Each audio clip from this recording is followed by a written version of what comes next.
Always been filled with people trading campaign cash for access to power, but it wasn't until about 4 years ago that an entirely new level of cronyism moved into town, and it's been called the Chicago Way. The Obama administration really brought the Chicago Way to Washington, D.C. The Chicago political machine is an aggregation of about 35,000 people who make a living off politics. You got to raise $200,000 per month for the next 4 months. I know. Okay? No, there's no, otherwise it ain't gonna happen. I agree. Okay? So don't let your family down. In the Chicago Way, you reward campaign supporters, bundlers, your political allies with jobs, with government grants, with government money. We've seen an explosion in that. 80% of Obama's major bundlers took jobs within the administration. First Chief of Staff, Rahm Emanuel, who was part of the Daley Machine. Then he went on to be mayor of Chicago. Then, who replaced Rahm Emanuel? Bill Daley, the brother of the mayor of Chicago, that is the Daley Machine. It has taken something that started a bit with Clinton, continued a bit more with Bush, and just raised it to an entirely new level.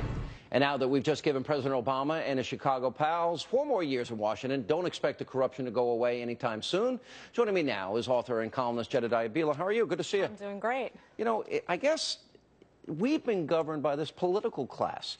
And now you got Solyndra, you got all this corruption. You know, you bundle money, you get access, you get taxpayer dough, and you can blow it. Right, and don't forget that we're going to have a lot more of government picking winners and losers. If there's one thing that I learned from Barack Obama in the debates, is that he has no comprehension of the free market. He thinks it's the government's job to get out there, particularly when it comes to energy, and decide who should be succeeding and who shouldn't. And guess what? It's with our taxpayer money.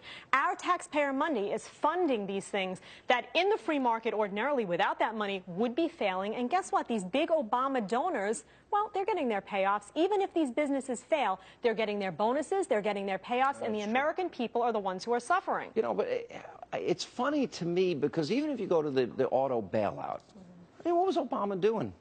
Think about this. Was he not thinking about re-election, or does he really believe that picking winners and losers? Now think of, look, every small business that went bankrupt in the last 4 years, every person whose house is underwater or they lost their house, they didn't get a bailout. Right. But one industry does. Isn't that what you mean by winners and losers? Yeah, and this was all about the campaign. Let's face it. He wanted to paint himself as an ally of the middle class, as an ally of the people who were Main Street as opposed to Wall Street, when in reality, these big donors, you look at George Kaiser when you deal with Solyndra, this is a guy who's a billionaire and an Obama donor who made out okay despite the fact that that business went down and all of that taxpayer money went down the drain. Oh. So he's not allying himself with regular Americans who are struggling as a result of his economic policies. He's allying himself with big donors who funnel their money right back into his campaign repeatedly. What about this idea? The media wants access. Soon as they start asking tough questions, what happens? They're denied access. So they don't ask the tough questions. They don't do the follow-up work. Well, they also don't ask the tough questions because then they'll have to hold the president accountable. And we've seen this on numerous domestic policy issues, national security issues. We see this with Benghazi now that's going on.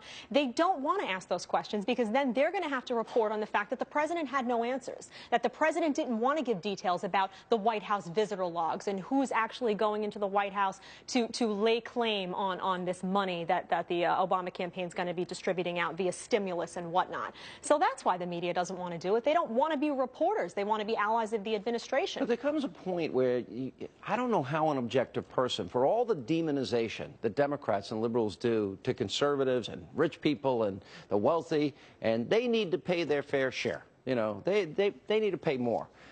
Isn't it government that's similarly corrupt in as much as they take taxpayer dollars, they redistribute it, they create dependency, and they got a voting class to keep them in power? Why don't people see that corruption? Well, I think that it's not articulated very well on the right, to be honest with you. I mean, I didn't hear Solyndra being talked about all that much during the during the campaign. I didn't hear issues like Fast and Furious. All of these issues that reflected a complete lack of transparency on the part of the Obama administration, I didn't hear that articulated so well. I heard Mitt Romney articulate a forward vision that was very different from Obama's, but I didn't hear him holding him accountable for all of the corruption and all of the deceit and all of the hiding things behind closed doors. Where are the Fast and Furious documents? We still don't have those. Who's been in the White House? We don't have any of this information. Executive Why privilege. is that? Well, I think that's a good point. Now the latest with Benghazi. I mean, you know, the same thing is happening there. It seems that a level of arrogance has kicked in, and frankly, why shouldn't it have? Yeah. Because they are not held accountable. So what happens? It's going to get worse. I think the Obama administration really feels that they're above the law, that they don't have to be held to these standards because no one has complained thus far. You have a media that doesn't hold them accountable repeatedly. You had a Romney camp that didn't hold them accountable in full. So they feel like, why?